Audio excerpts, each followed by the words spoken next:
chemistry.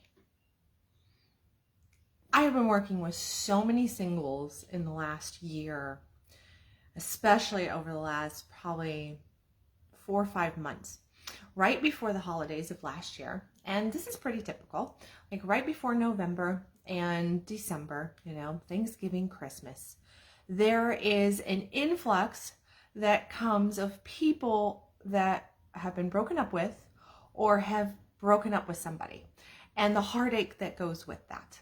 So now they were coupled, they thought they were getting engaged, they were dating somebody, they were so enthusiastic, excited, in this state of limerence with somebody. And then poof, it exploded and they're single. And then they have the heartbreak. And then they say, but we had such great chemistry. And what I've found over the course of almost 2 decades of working with people in this industry of finding the one, of marriage, dating, and everything else that goes along with that, right? The mating, dating, and relating game of being human, is that we believe that chemistry is the key component. The key component. And I've heard from different coaches out there that chemistry is vital, it's important, it really is the key component to finding your soulmate, to finding your significant other, your partner for life, right? And I'm going to tell you that that's yes and no. It's accurate. It's not accurate. It is one of the key components to finding your person, but it is not the number one. So here's what chemistry is. Chemistry is just what it says. It's chemistry. It's chemical releases that we get when we meet somebody. It's what makes our hearts go pitter patter and our stomachs have the butterflies. It's all these chemical charges that are being released from our brain and makes us feel something for somebody else. Okay? So when we feel that chemistry, when our hearts are all pitter patter and our stomachs are full of the butterflies and our palms are sweating and we're like, whoo, and we're nervous, we're excited, we're nervous, we're all those things, right? What's going on is that we have dopamine releasing, we have some oxytocin releasing, we have adrenaline releasing, and we have cortisol releasing. Yes, we have the positive chemicals releasing with what we deem the negative chemicals as well, the stress chemicals like cortisol, right? So all of this releases into our body, and that creates butterflies in our stomach and makes us feel this way towards somebody. Okay, so that's what chemistry is. Well, newsflash, we can have that with a lot of people. Okay. And in our world, I'm guilty of saying this myself, I just felt the energy with that person. There was a draw to that person. Well, how much of that draw is chemistry, chemicals that are releasing because this other person is attractive to us in some fashion or form, typically physically, right? So we find that person physically attractive. There's something about their smile, something about their voice, their demeanor. We lock eyes. We have these moments, right? And then we're like, ooh, there's energy there. And I feel a chemistry. And then that other person feels a chemistry. And boom, there is the fireworks. There's the chemistry. And then we go, this is the one. Okay, well, we can have that with hundreds, thousands of people, okay? Chemistry, there's nothing too special about chemistry. So it does not mean that that's your person over there because you have this chemical reaction to them. But here are the things that does let you know that that's your person, or a higher chance of that being your person. And the things that I want you to look for if you are a single out there, or if you are one of these people that are in a relationship and you're going, I just don't know if he, she is it, because I'm not feeling the charge anymore. Well, here's the three other components that are far more important than what chemistry could ever be. Okay. So the first one, and the most significant, and this is the one that we don't get with hardly anybody. And I can tell you that I've only felt this with 2 people in my life. Craig, my partner, being one of them, and then a 7-year relationship that I had a few years back. I had this connection with. And now connection is such a general term these days, and we go, oh, I feel a connection. And often what we mean when we say I feel a connection is kind of like what I just said earlier. Oh, I feel this energy, this draw, this, right? And it's actually just a state of chemical connection, chemistry, and limerence, lust, that we are having toward the person. And then over the course of a short period of time, we can lose that chemical connection, and we can lose the limerence, the lustiness, and we might think that the limerence is love, but it isn't. And what's really going on is just the chemicals have just finally stabilized, balanced, and now we're going, well, I don't really feel a connection to this person. There's not something special here, right? And it's in that moment that we go, oh, well, I don't know if this is the person or not, right? Because the connection that I'm referring to is not a chemical connection. It is not a lust-based connection. It is not based on somebody's looks, their voice, their bank account, their resume, any of that. It is based at a much deeper, more soul, spirit-based level. It is a drawing towards somebody that you just have a knowing, and it happens very quickly, and it can withstand all of time, right? So it's there throughout the relationship. The longevity of the relationship, that connection is still there because it is something so much deeper. It is like we really truly get this person. We really truly see this person. We want to drop our guard down. We feel safe being who we are with them. We're encouraged to be who we are with them. And they don't even really have to say anything, right? It just is. We just feel this. And there is this enthusiastic feeling for this person that permeates through everything. So it's more than the butterflies. It is deep down in your core. And this really only happens and there's been tons and tons of literature written on this, you know. There's a lot of different people out there, experts, relationship and stuff through decades, has said that for the most part, we get 2 of these experiences in our lifetime. If we're lucky, we might get 3. But for the most part, most people only experience it once at best. A lot of people never experience it. But there's a lot of people that just settle in and just find what is safe. And I can tell you that this connection is not going to feel safe. Often in relationship, much like in anything in life, the best opportunities and the path that we are supposed to go is not going to feel safe on the front side. Okay, now that doesn't mean that it's dangerous. That just means that it pushes us. We feel this expectation from our deep self to grow and to expand. Okay, and that's where that feeling of not being safe kind of comes from. Okay, so it's not putting yourself into a dangerous position. Okay, I want to make that clear. But this connection, it really is, it's unique, and you will know it when you experience it.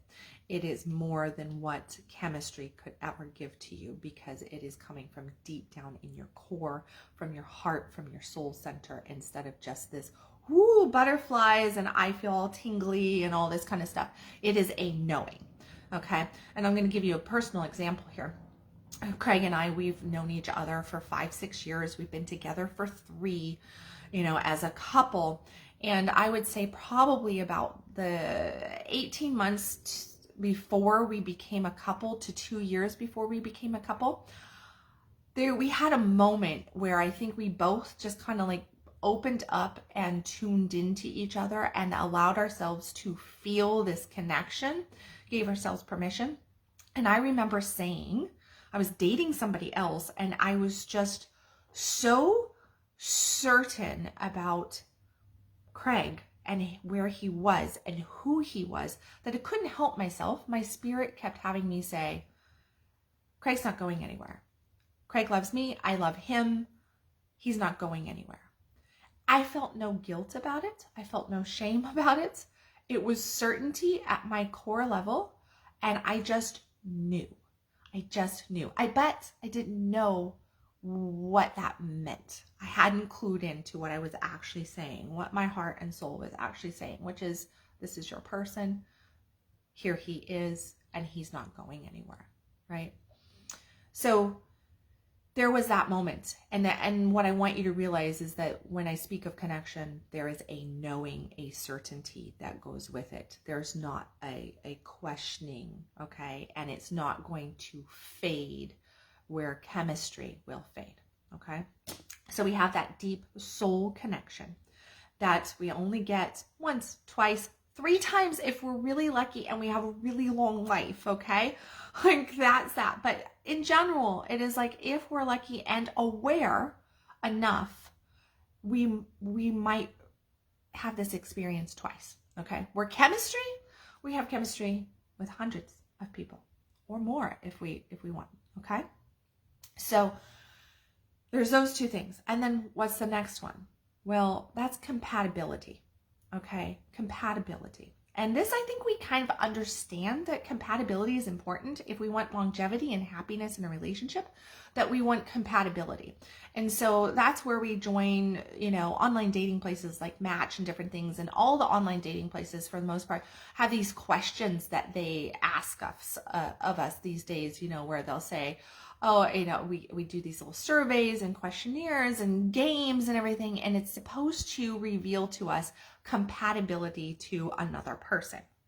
Well, it's bogus, okay? Those tests are complete crap, okay? Because the compatibility that we want to have with somebody is not this surface level compatibility about, what's your favorite movie, your favorite food, do you want to travel or not, right? That's not the compatibility. Granted, there's questions that can get asked around like, do you want children? Do you have children? What's your views? Yeah, there's all those things. But I can tell you that there are multiple different areas, but we're saying like 6 to 8 primary compatibility areas that hardly ever get discussed until you're a couple years into the relationship, where a lot of it has organically already come out. And then you find out, we're not compatible. We're not compatible. Okay. Well, compatibility without it is, guess what? The chemistry is going to fade. Okay. It's going to ebb and flow.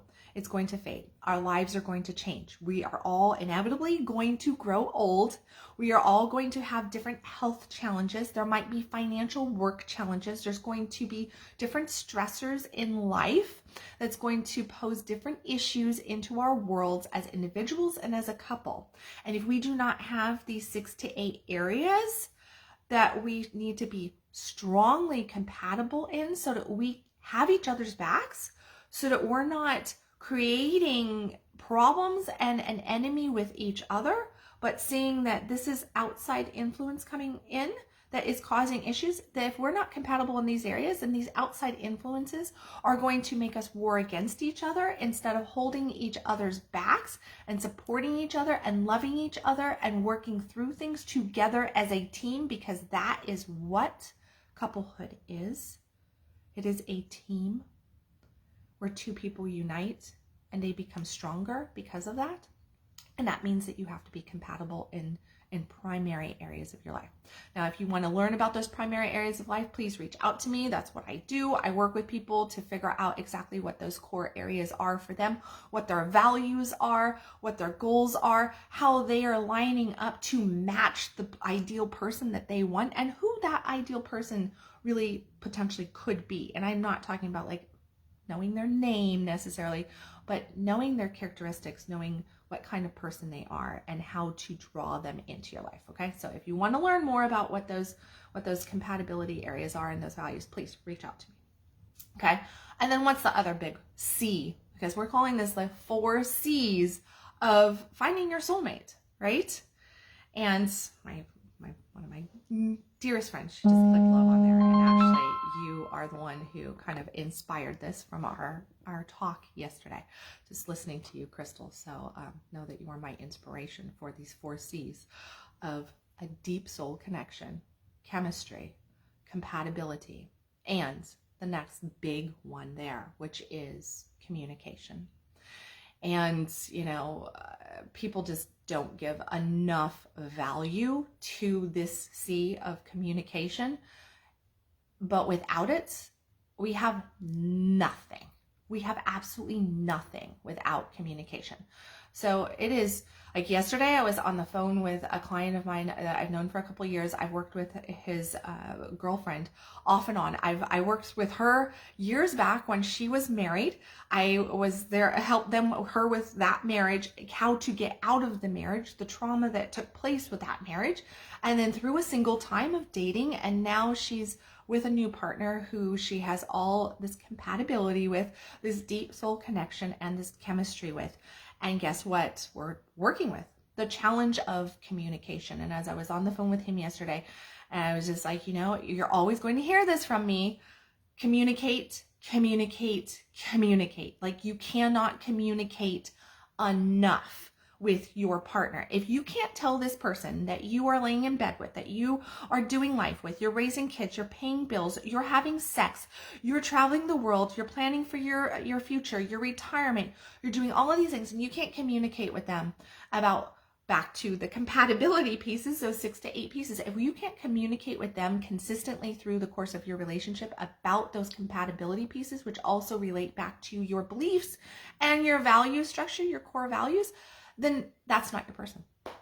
Plain and simple. If you cannot communicate with them and be vulnerable, because vulnerability is a strength. It's not a weakness. It makes us feel weak because we're opening ourselves up. We're opening our hearts up. But when we want to be vulnerable with somebody, and when we step out there and we actually share that heart space with another human being, that state of vulnerability, that is like the most beautiful, courageous state that we can ever be in.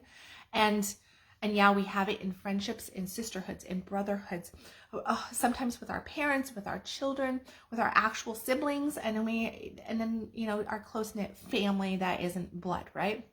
Like my girlfriend here, Crystal, love you. But the person that we're supposed to be deeply vulnerable with, and one of the states to help us know that this is our person is that we can be deeply vulnerable with them, is our partner for life. That is our husband. That is our wife. That is our soulmate, our life partner. Whatever you choose to call this person, it is that person that we're supposed to be really, really deeply vulnerable with. And we're supposed to be able to have those difficult conversations. Like I hear over and over again, we don't fight, we don't argue, our relationship's perfect. Oh my God. Like, somebody's not being real in that situation, okay? Because we're all human beings and we all have opinions, judgments, criticisms, our own wounds. There's no way 2 people can come together and not have a difference of view that is going to cause an issue somewhere along the course of the relationship. Just like somewhere along the course of the relationship, any relationship, we're going to let each other down and we're going to hurt each other's feelings. That's part of being human with all of our humanness and what goes into it. And it's part of being in a relationship in general.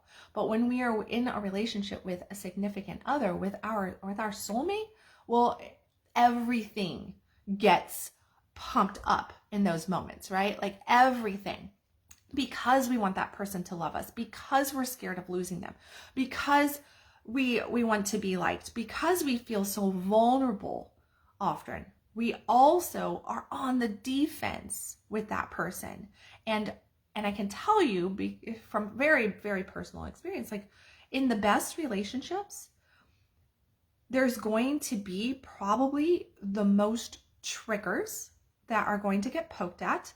Your childhood wounds, they're going to be right in front of your face a lot, because the best relationship, your soulmate relationship with a partner, is going to pull up all your crap so that you get the opportunity, and hear this, opportunity to become the best you, which makes the best you, and they get that same opportunity. That makes them the best them if they take on that challenge, and that makes the best we, the best us, that entity of us, which is two people coming together.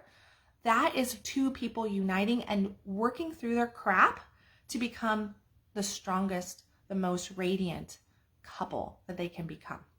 Okay, but that requires us to dig up all of our shadowy dirt right there and work through it with each other. And those are difficult conversations. There's nothing fun about it. But here's the thing.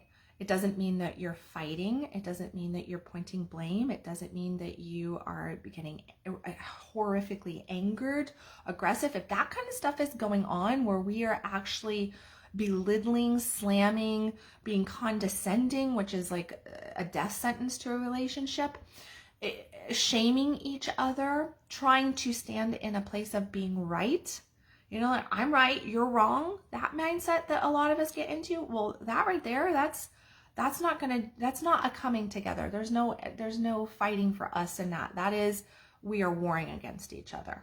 Okay.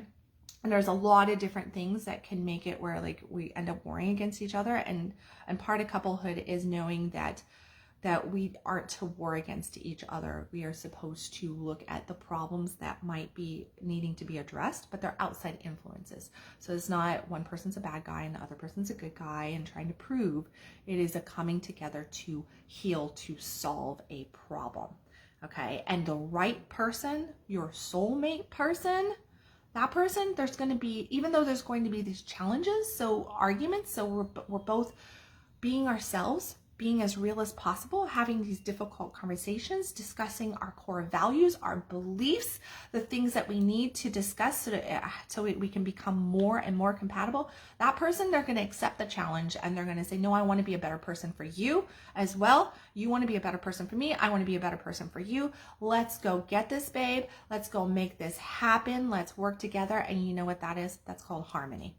That is called harmony for the greatest good that's going on. It's not called silence. And I can tell you that anytime I see people going into silence, like this one particular couple that I'm thinking about who always preach to me how they never argue, they never fight, their world is perfect, but they have all these challenges that they're talking to me about, right? So it's like, I'm like, but you never fight about it. So who's not asking for their needs? Who's not being real in that situation? And that's exactly it. Silence is a massive killer to relationship. And if you go into a relationship, so all you single people out there, if you start a relationship with this persona of somebody that you're not, and you're trying to present the utter best image to somebody, and you're trying to say, okay, this person's really attracted to really smart people, so I've got some really smart stuff over here, so I'm just going to show them this side of me. Or this person's really attracted to really adventurous personalities. That's what their profile said. So I'm going to show them, you know, adventure, or you really lay it on strong. So this is kind of like a psychological love bombing that sometimes we do on the front side of relationship when we start to meet people. And what we do is, yes, those aspects are in there and they all need to come out because we are complex human beings, right? Like, so we have all these different aspects, but I can tell you that if you choose one or two of those aspects to just reveal and you say, this is who I am, well, guess what? About 200 hours in, that first veil is going to drop of who you really are. And then all of a sudden they're going to see a new side of you, and their rose tinted glasses is going to start to come off, and you're not going to be able to hold that. So if you can't hold it for a lifetime, then you're not being you. Plain and simple. And if you want to know who your person is, and if this person that you have all these butterflies for and the chemistry and all of that stuff going on, and you're like, I think this is a connection. I think this is a connection. If you can't be yourself from the very first date, and you're not willing to present who you are from the very first date, then they're not your person. There you go. And I don't care the chemistry that you have for them, because the chemistry is fleeting for all of us. Okay. You want longevity, you want happiness, you want your soulmate, deep soul connection. must have that. You must be able to communicate authentically, even the most difficult things. And that communication needs to lead you to compatibility conversations.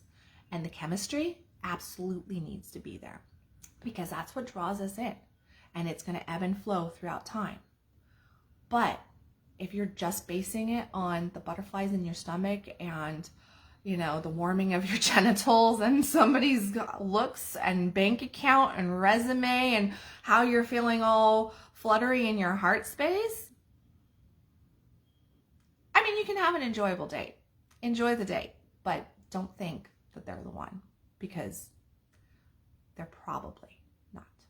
So, okay, if you want more details from me on any of this stuff, you'd like to dive a little bit deeper, figure out what those conversations are that you need to have, learn about how to activate an authentic date on the front side so that you can draw in that soulmate person, go ahead, reach out to me either in the comments, DM me, email me, text me, however you reach out to me. I'm here for you.